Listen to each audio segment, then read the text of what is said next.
Mela, grazzi ħafna li tim tal-produzzjoni tagħna għal dawk is-servizzi li ħejju ta' kuljum għalina u miegħi issandi lil John Xuereb. Illum għandna missiedna oħra għandna wkoll il-Pam Borg, vera kif inti Pam? Mhux ħażin. Tajjeb, ħanħalli fidej John, can you introduce her? Absolutely. She's new to us. Yeah, this is Pam, as you just said. We thought it'd be good, you know, we're going to talk about exercises and such, and I thought I'd bring in a highly skilled and very qualified professional personal trainer who could, you know, advise the people at home on what it is that they can do to activate their life in a small, proportionate of ways. Ibqgħu hemmhekk għaliex illum ħanurukom kif tagħmlu l-eżerċizzju fil-kumdita tad-dar tagħkom fi ftit ħin. Last week we were speaking about metabolism. Yes. So what role does exercise have in speeding up our metabolism? Well, obviously, a few things. The more active that you are in physical activity, the heart rate increases, obviously, the more fitter you get, and the more fit you get, the more fat you lose, and metabolism will automatically increase, as well as the more muscle that you actually put on your body, the more calories that you will consume, which will mean that your body will require even more and the metabolism goes up as well. And some people will say, listen, I already do a lot of things in my day. Yeah, absolutely. I don't need another 30 minutes and another hour using up all my energy. Yeah, it doesn't, listen, there's a difference between exercise and a difference between lifestyle and, you know, cleaning the house, washing the floors, and so on and so forth. Seems like exercise to people, and if it was the case, then no one would be fat, and no one would have bad backs and sore bodies. But the thing is that we actually have to participate in physically making our muscles stronger. In making our muscles stronger by activity, we actually encourage our bone density to get stronger, which is very important, especially as you age, because bone density, as you know, and osteoporosis is an issue. As you get older, people are having more issues with problems with back and hips and knees. Pam, ġifiri jekk qed nifhem tajjeb, ħafna drabi aħna naħsbu li pereżempju għax nkunu tilgħinu niżrin it-taraċ jew xogħolna binna f'nagħmlu l-qagħdi x'imkien, jew pereżempju nkunu ħsilna l-art, nkunu qed nagħmlu l-eżerċizzju. Dak ma jiġix eżerċizzju ġifieri. Le, mhux daqshekk eżerċizzju. Fimni xorta huwa being active aħjar meta tagħmel dak milli ma tagħmel xejn, toqgħod bil-qiegħda ma tagħmel xejn jgħidu kollox. Imma billi ddaħħal daqsxejn ta' eżerċizzju meta tkun qed tiffoka fuq tħaddem il-muscles u tħaddem ukoll qalbek, hija importanti li ddaħħalha mqar ftit ħin kuljum. And let's not forget that there is also a psychological aspect to exercise, which if we're doing errands and chores, we're not getting, definitely. No, I mean, when we're doing errands and chores, we're working, and it's actually stressing us out. When you're doing activity in any amount of time, you're releasing endorphins, you're feeling good, and you're feeling like you're doing something proactive and actually elongating your life and advancing your health as well. Iġifieri aħna nkun qed nagħmlu ftit enerġija Pam, jekk qed nifhem tajjeb, imma fil-verità ħajkollna iktar enerġija matul il-ġurnata. Ġekk tħossok iktar aħjar ukoll u iktar produttiva anke mentalment.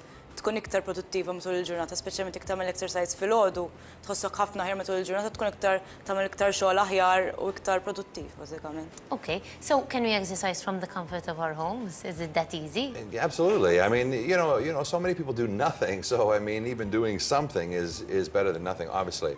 We wanted to sort of bring something here that people could do from their own home, from their living room, from their chair, even if that was the case. And that's what Pam is going to do. She's not going to exercise for 10 minutes. We don't want her sweaty on the stage here. But she's going to show what a person could do just in a 10-minute period of time that would, you know, get the heart going, the blood going, and get themselves feeling a lot better, just in a small 10-minute period of time. Can we see? Absolutely. Can we see something? Biex ħanibda Pam. Bażikament din hija setting ta' 6 exercises differenti, sewwa. U dawk is-6 exercises ħadkunu qegħdin tagħmlu 40 seconds taġlu kemm tista' ovvjament issa jekk għandek 15-il sena ħataġġel mod, jekk għandek 40 sena forsi 50, skont anke l-fitness level tiegħek ħataġġel kemm tista'. Mhux li tweġġa' ma sewwa, għandek 40 seconds tagħmel l-exercise u 20 seconds tistrieħ. Għandek minuta kull darba. Eżatt, jisu bejwet u ieħor minuta, għandek 40 seconds taħdem u 20 seconds oħra tistrieħ sakemm tgħaddi l-komplement tal-minuta. Meta terġa' tibda l-minuta nimmorru għall-exercise ta' wara. Okay, jekk nħossni tajba ħafna, nista' naqbiżhom dawk 20 seconds? Idealment le mqar 15, għax inkella inti għandek 3 rounds tagħmel, ġifieri inkella tispiċċa ma tagħmilx iġix rounds l-oħra. Għax tibda tħossok tajjeb fil-bidu mbagħad lejla. Normalment hija każ normali ħafna dik, ġifieri. U l-40 sekonda, who can keep time for us in this case? So 40 seconds. I can keep time. I'll have to actually bring out a timer. No, Actually- not for this case. Imagine someone's Oh, at I thought you were home. asking me a No, but even this time, it's a good idea. Oh, well, I mean, to keep the seconds, basically you have a watch, a stopwatch in your hand, or go buy a big clock in the in Okay, front great. of Yes, you. that's a good idea. You know, Yes. just have it in front of Exercising you. in front of a clock. That's it. Yeah. That's great. Yeah. Hey, għadix nibdew, fem? Mela, all right. Mela, bażikament In action issa l-ewwel ħana. exercise huwa jgħidulhom jumping jacks, ċerta li ħafna minnhom ġili jagħmluhom ta' kienu żgħar ukoll. Li tagħmel tiftaħ u tara. Hekk sewwa jumping huma ftit jumping, issa jekk inti ma tistax taqbeż ħabbar kubtejk jew ħabba ċertu affarijiet, tista' tagħmilha meta tkun qiegħda bil-qiegħda, ġifieri toqgħod bil-qiegħda u tċaqlaq idejk minn ġemp għal ġemp sewwa. Ġifieri jekk qegħdin nagħmlu l-exercise xorta qegħdin niċċaqalqu. Hija dik hija l-ewwel exercise. Issa ħatamilha 40 seconds, tistriħal 20 seconds. Alright, it-tieni exercise huwa tkun bil-wifqa. Alright, ħażżomm il-kubtejk il-qoddim, ħatmiss ġemp, titla' u ġemp. Right, u toqgħod tila u nieżla hekk sakemm tara l-ħin għaddek. Għandek l-arloġġ quddiemek, speċjalment tista' toqgħod tara l-ħin għaddej waqt li qed tagħmel And l-exercise, how should the right? back be in this exercise? How should we keep our backs in this exercise? Well, obviously, you want to try to keep your back as straight as Straight, possible. exactly. You don't want to be bent over because ultimately that puts even more pressure on the lower part of the spine. What she's doing here is filtering, all right, by using her legs and her knees, she's filtering all that pressure down into the floor, which is what you ultimately want to do. And we really want to use the knees, so it's not just a matter of stretching. No, you're not going to bend impossible. over like this. This is how you're going to ultimately pull muscles, pull your back out, and all this. Now, obviously, whatever exercise she's doing, you know, you have to take into consideration your own circumstances. If you have a slipped disc or herniated disc, you have to be doing things like this in a very more of a slower approach to it, or maybe not at all. I mean, this would be something that we would get a doctor's. Issa tal-ġelli fi xeb kontu pronti biex nizlu. Issa ħana rakom tamlu l-eżerċizzju wkoll ta'. So we're saying 40 seconds, but obviously we can use our own pace. Exactly. So Absolutely, yes. we can speed them up Yes, or let's do them very I mean, slowly. if somebody's a beginner who's done nothing, I mean, they just see this right away, they're already overwhelmed. So instead of, 40 seconds or whatever, 10 seconds, just to start moving. And progressively, And then as the add. week, keep adding seconds to it. What's next? Okay, so the next one is twisting. So we're going to go from side to side, okay? It could be either jumping or not. So bażikament nistgħu jew naqbżu, ġifieri tkun hekk qed naqbżu minn ġemp għal ġemp qed nitwistjaw għal żaqna sewwa l-waistline iż-żgħira. Mela jew inkella nkunu qegħdin bil-qiegħda u nistgħu nagħmlu eżatt l-istess ħaġa mingħajr ma naqbżu, ġifieri nduru minn ġemp għal ġemp hekk sewwa. And This there is we will perfect be for senior using our- citizens. They're very. This is the obliques and the serratus, the abdominal and the core area. Għas-six pack. Fil-ġem, mhux vera naħseb. Fil-ġemp għandek qudiem ukoll dawk il-forma li jiġu qishom il-white ta' qudiem. Ma nafx taf huma dawk. Right. Ġifieri l-anzjani jistgħu jibqgħu bil-qiegħda u toqgħodu taraw lilna tinkwetawx u dduru Eżatt, importanti li żommu dejjem darkom dritt imma ġifieri mhux tinżlu hekk Kemm laqqas. induru lura, ġifieri kemm Id-dur nifhimhu. kemm tista' dejjem iżomm darek dritt u mhux li ddur. Bażikament kemm tgħid tara ftit żgħira warajk, m'hemmx għalfejn iddur ħafna żejjed għax inkellem ċans li tweġġa' darek sewwa. Sew, all right. U dak tagħmlu mar 40 sekonda striħu għal 20. Eżatt. Alright, imbagħad li jmiss għandna wasalna fir-raba waħda x'hekk, mela.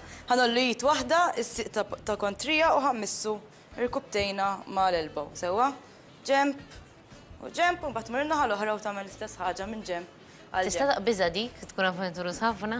Tkun avventur se taqbiża? Taqbiża. Ma nafx, qatt ma provajt ngħidlek il-verità. Taqbeż, eh? Tista' taqbiża ma Tista'. mbagħad ma tkunx daqshekk effettiva fuq il-muskoli tkun iktar effettiva fuq il-qalb. Okay. Bażikament li qed nagħmlu jkun hemm combination ta' ġiex affarijiet għandek ċertu exercises li jħadmu iktar il-qalb li jkunu involuti fil-qbis, sewa u dak li jkunu daqsxejn iktar static tkun qed tħaddem iktar il-muskoli tkun qed tissaħħaħ iktar il-muscles, kabbar iktar tkabbar. Issa, din għodu attenti, eat ma siq tan-naħa l-oħra. Eżatt. Għaxafna drabi nitfixklu, namlu rit ma siq l-oħra. Eżatt, minn And ġemp I'm għal not ġemp. sure she said it, but this is the physical part is one thing, but the heart rate increasing is also becomes a fat burning exercise. So by elevating your heart to a certain level, you're going to be burning fat as you go along. So it also is a little bit of cardio work as well. Okay, so explain this to us whilst you're at it. So we'll be burning fats because we're using the heart, right? Well, you're using the heart all the time, but the heart in different levels or different heart rates burns different things. At a low rate, like we are right now, we're burning food. Once we go a little bit higher, we're producing a lot more oxygen, and oxygen utilizes fat for fuel. So then we are in a fat burning zone. More. When you get to the point where you're panting really hard and you really can't talk, you're anaerobic, which now the heart rate is so high that you're utilizing muscle as energy. So as we are physically working out and increasing, flexibility and core strength and these things, whether it's for the abs or the legs or whatever the case is, the heart is also elevating, and therefore we're also duplicating an exercise by fat burning. So, and what's the advantage of doing these kind of exercises that Pam is demonstrating as opposed to just going for a walk, for example? Well, I mean, you're incorporating more muscle movement. Going for a walk is a much more leisure activity, and a lot of people, again, do that as well. This incorporates more muscle groups, okay. And so gets the body moving more, and that's it. And I mean, injuries happen when we lose flexibility and we lose mobility. And as we get older, we tend to lose flexibility and mobility because we do a lot more sitting down and not doing a lot of things. So this is what she's showing you, is creating more mobility and keeping that flexibility in the joints and the muscles and the tendons, getting them moving, which helps to keep a person flaccid and fluid all the way along. Mela, naraw, fadal oħra? Fadal l-aħħar waħda. Ħana nagħmlu l-aħħar. Mela, l-aħħar waħda tista' tkun jekk għandkom xi tarraċ id-dar tistgħu tagħmluh fuq it-tarġa sewwa. Jekk le tistgħu bażikament huwa l-istess ħaġa ħadd saqajk il fuq u tmiss idejk taħt saqajk. M'hemmx għalfejn jmissu jdejk fil-verità, l-importanti li tkun qiegħda tella l-irkoppa ftit żgħira l fuq. U jekk tkun qegħdin inħadmu il-partit il-baxxa tal-kor ta' żaqna. Taħt isek iċ-ċabċab biex nifhmu. Eżatt, taħt iċ-ċabċab meta tagħmilhom taħt iċ-ċabċab tkun se tolli saqajk dikka żgħir iktar. Jekk għandek tarġa tista' kemm titla' fuq it-tarġa terġa' tinżel. Nimmaġna li għandi tarġa. U hawnhekk x'tuża li ma tkun qiegħda tħaddem iktar saqajk. Imma hija daqsxejn iktar sejfa ovvjament jekk għandek daqsxejn nuqqas ta' bilanċ. Jekk tkun daqsxejn ikbar aħjar tuża t-tarġa. Titla' u tinżel. Ta' malajr għax vera fadli nafsi ħin, rekapitulazzjoni ta' malajr. Jumping jacks. Mela, għandna l-jumping jacks. Okay. Mela, x'kienet? Side shuffles. Ejwa, mill-ġemp għal ġemp, ġemp għal ġemp. It-twists. It-twists huma jew twists normali, jew inkella jumping, jew inkella bil-qiegħda, snarjemkom ukoll, bil-qiegħda. Mbagħad għandna l-elbows għan-knee, sew minn ġemp għal ġemp. U mbagħad għandna il-knees up. Tat-taraċ. Knees up jew inkella nitilgħu niżlu t-taraċ. And the neat thing about this, like she's showing you, you can do this seated for those that have maybe some weight issues. You can also do this in a pool. So if somebody has a pool, they can do this in a pool as well, sort of more to the waist level water. And the exercise is that what happens is they become much less in weight and less impact. So if you have a herniated disc or slipped disc, you can do it in a pool without having any worry about injuries. Unisaw nirrepetu għat l-darbit insomma. Eżatt, namlu għat l-darbit. Dejjem kull exercise jiġi l-darbit. Tamilhom waħda wara l-oħra, u mbagħad terġa' tirrepeti mill-bidu. So circuit. Eżatt. Grazzi ħafna Pam. Thank you so much, John. It was really interesting today. I bet our televiewers were really glad that you showed us these exercises li jistgħu jagħmlu anke huma id-dar. Aħna sejrin għall-mument ta' telebejh meta niġlu rajna qatt magħna Chris McGowan mill-ADHD Support Group se nitkellmu dwar il-ġenituri u d-dijanjosi tal-ADHD minn hawn ftit ieħor.